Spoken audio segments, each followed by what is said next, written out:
It is turning into a victory lap for Republican candidates in statewide offices. The top prize, the race for governor. CBS News called the race for Greg Abbott after 9:30 tonight, and he leads Democrat Beto O'Rourke by 56 to 43%, a 13% margin. Governor Abbott spoke from his election night headquarters in McAllen a short time ago.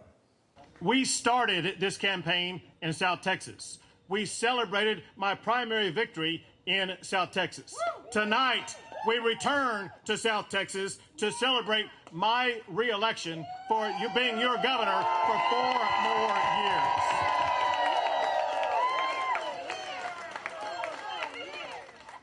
And to be clear about this, we planted our flag in South Texas, and we showed America that South Texas is now electing Republicans to office in our great state. Right before coming out here, the numbers stayed the same, and I think they will stay the same. I'll be able to tell you something that's never been said before. The ground on which you are standing right now is now going to be represented for the first time by an Hispanic Republican woman, Monica De La Cruz.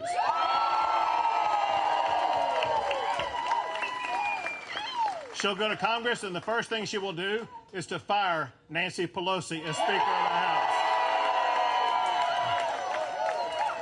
But it's bigger than that, because Republicans that we endorsed were elected from Nueces County to Cameron County, Hidalgo County, and all the way over to Terrell County on the border, and counties in between.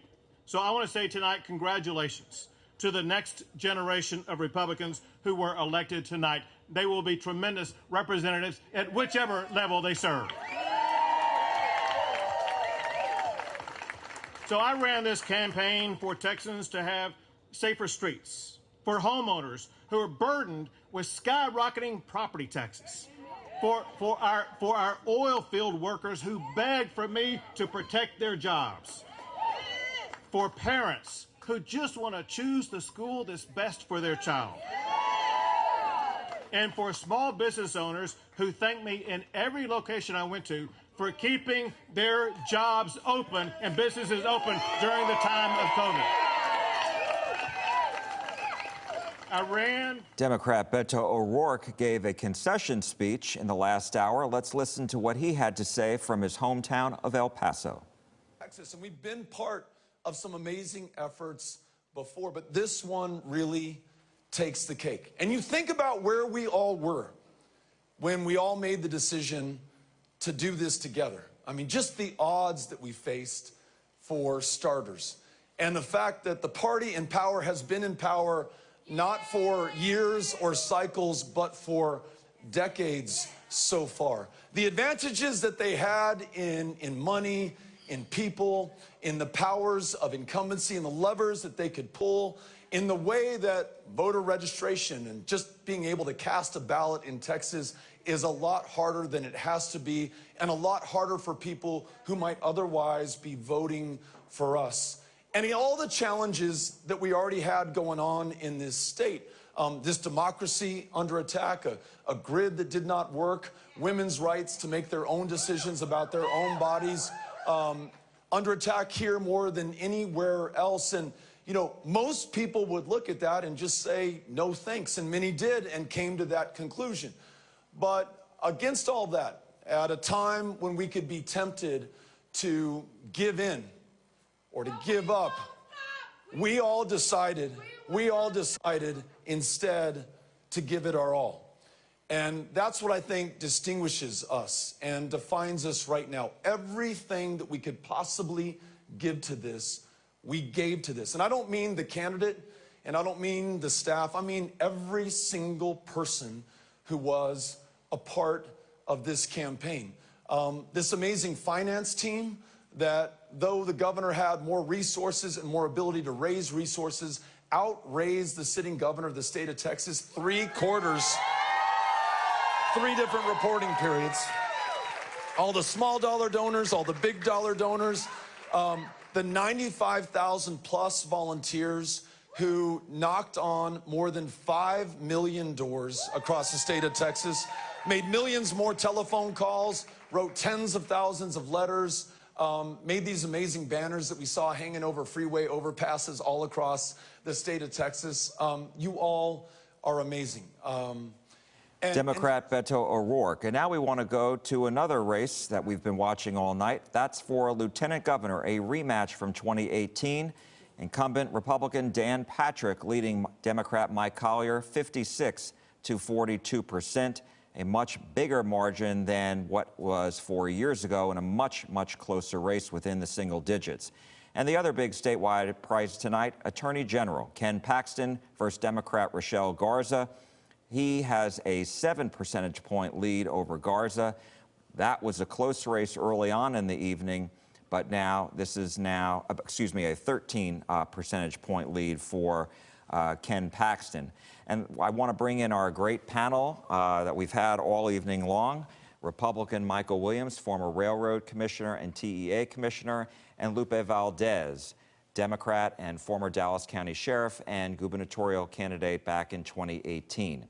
So we were listening to both Governor Abbott talking about his reelection and talking about the inroads that Republicans have made down south. But it is interesting, he was in McAllen, and I went back and I looked to see, he had predicted that he would win some border counties, and I went and I looked at the Rio Grande Valley where he's in, and he's still behind in Hidalgo County by a lot, Cameron County and Harlingen, and in Willacy County, which is right there in the Rio Grande Valley. So let's talk about the governor first. It was, I believe it was, we were at a 13 percentage point race with the governor. Who knows if it'll get higher or get lower, but that's where you were, Sheriff, when you ran against him. And 4 years ago. Yeah, 4 years ago. And so Beto O'Rourke had a lot more money than you did. He had... Keep rubbing it in. Huh?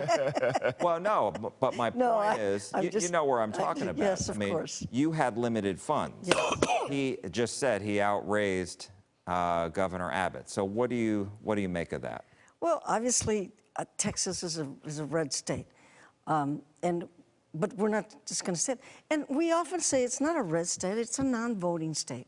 Again, what percentage of Texans decided this race? I think in Wendy's race, when we went back and looked at it, 2%. 2% of Texas decided the race. And so it'd be interesting to see what percentage decided this race. And we're just going to keep going at that. We're just going to keep going and trying to get more people vote and more people to look at the issues and continue to go in a way that it can be a negotiating state, a fair state where both sides can be heard. Michael. You know, money matters. And obviously, Congressman O'Rourke was able to raise a large bag of money. But being on the right side of issues matters more.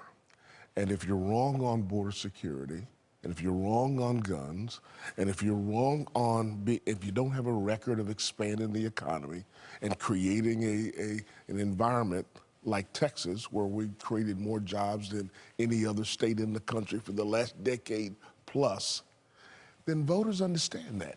And you know I'm not going to let that stand. You know I'm not going to let that stand. Well, I don't expect you to. But the voters have already beaten you, so Yes. it doesn't matter. But and the jobs are in the Democratic cities. They're coming to the Democratic cities. I don't mind y'all having jobs. I don't want you to be unemployed. And this is where the growth and everything is in the Houston, Dallas, Austin. Okay. This is where it's coming. So it's confusing. Well, But isn't the onus then on the Democrats to change that statewide? Yes. Yes, of course, and this is where I'm saying we've got to continue. We can't stop. We've got to continue and reach out a little further than Sheriff, just the urban areas. Sheriff, let me do something. Okay. You cannot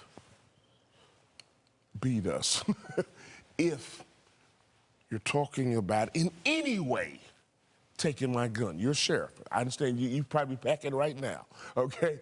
But you cannot beat us with that conversation. You cannot beat us if we're having this Washington, D.C. conversation about what happens in our classroom. Just as you have your outskirt people, we do too. Okay. I think you cannot tell me that the rural Democrats don't have guns. Of course they do. Of course they do. Everybody in rural Texas has a gun. So what you're saying is we're listening to the outskirts of both sides, and that's not where the average person is. Let me ask you, because I want Your to. message was a lot better. I want to get to sound from Republican Ken Paxton, who we had not heard from earlier evening. So let's listen to what he had to say addressing his supporters in Plano this evening at Collin County Republican headquarters. So I just want to say the reports of my demise have been greatly exaggerated.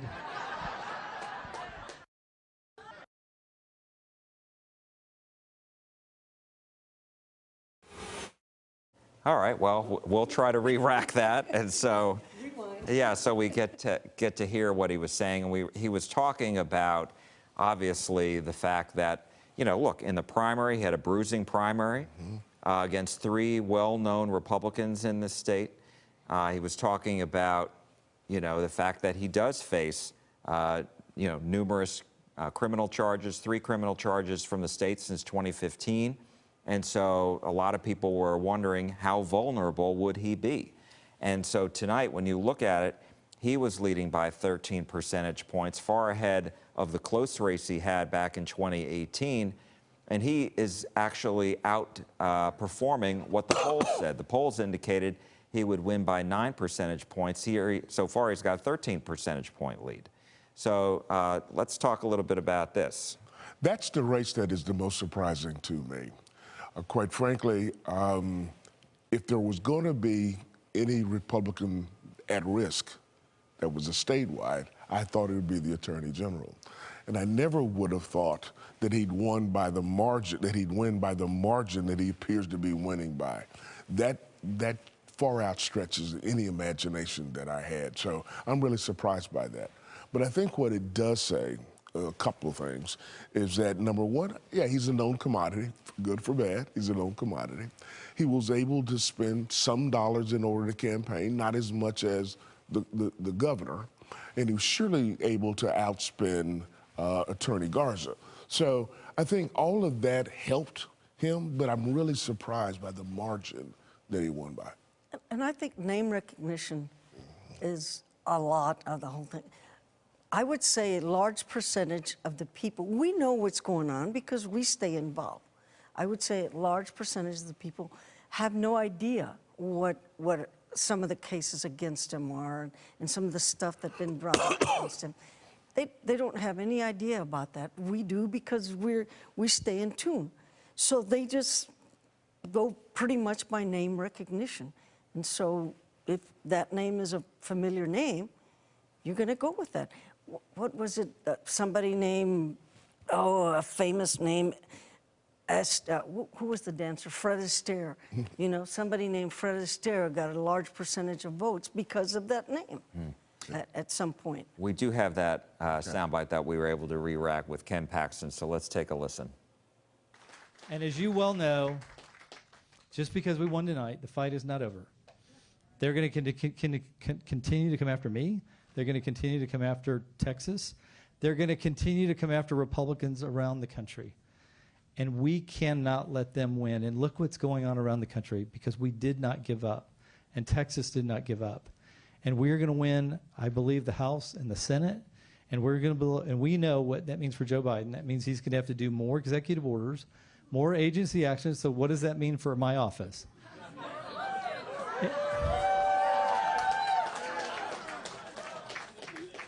You just thought 32 lawsuits in less than 2 years was a lot. I have a feeling we're going to be pretty busy, and I can guarantee you that we're going to be on the front lines of watching what they're doing and stopping them from overstepping and literally having complete disrespect for this idea of separation of powers, for what the founders truly believed, which was there should never be too much power in the hands of too few people. All righty, so you heard Ken Paxton declaring victory after presumably winning this race tonight. The final numbers haven't been called. Obviously, votes still coming in. Let's take a look at some of our congressional races here in North Texas, the 3rd Congressional District. This is an open seat. And the Republican Keith Self beating his Democratic challenger. This isn't a surprise of the wide margin. This is a Republican seat drawn more favorably for Republicans. District 4 now, Republican incumbent Pat Fallon winning here, 67 to 31%.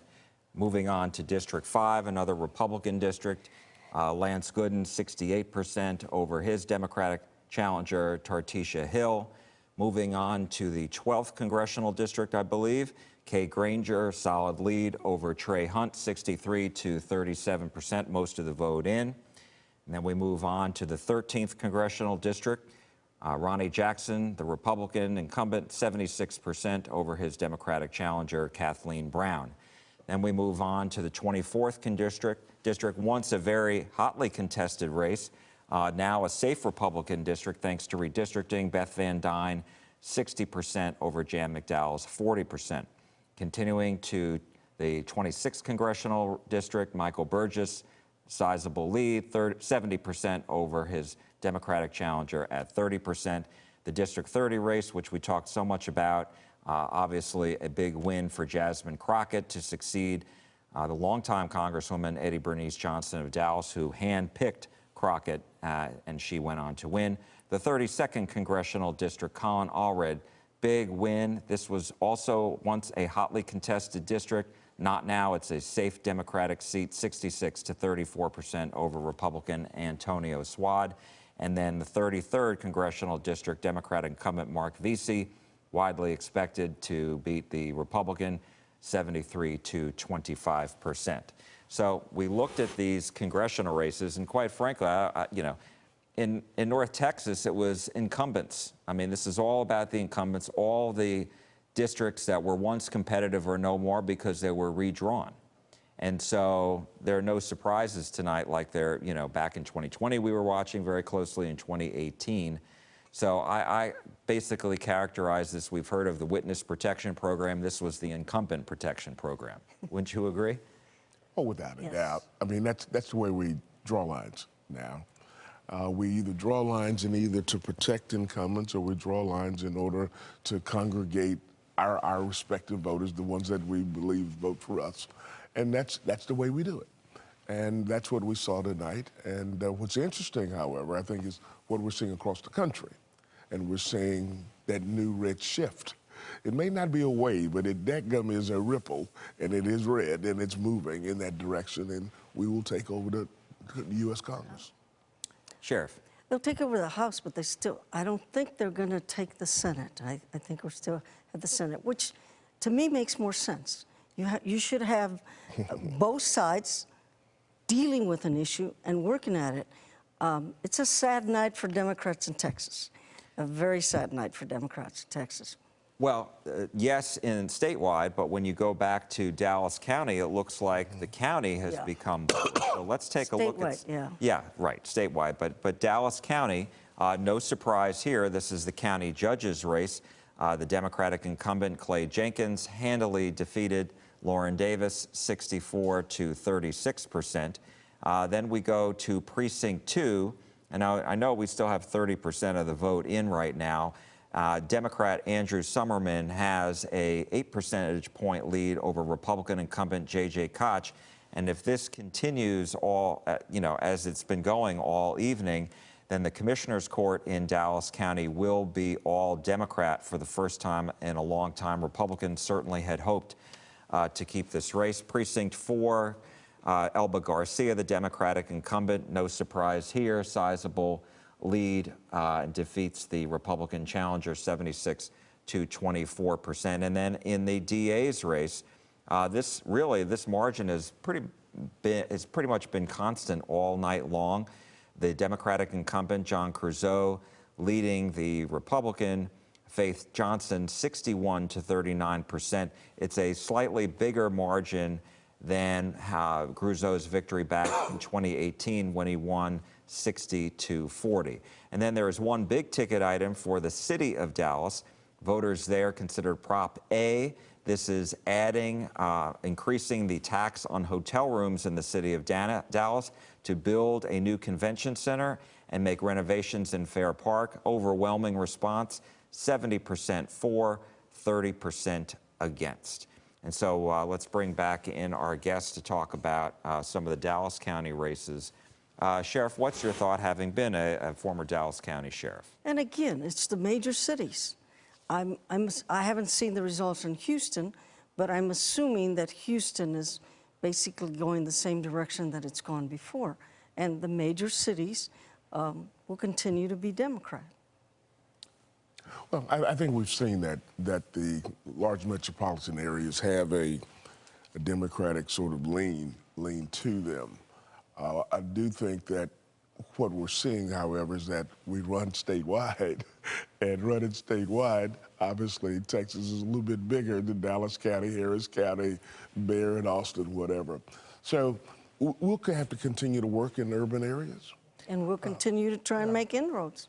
So let me ask you this before we call it a night here. I want to just look ahead very quickly, because it may be next week, maybe the week after, we're going to start hearing about 2024, the presidential race.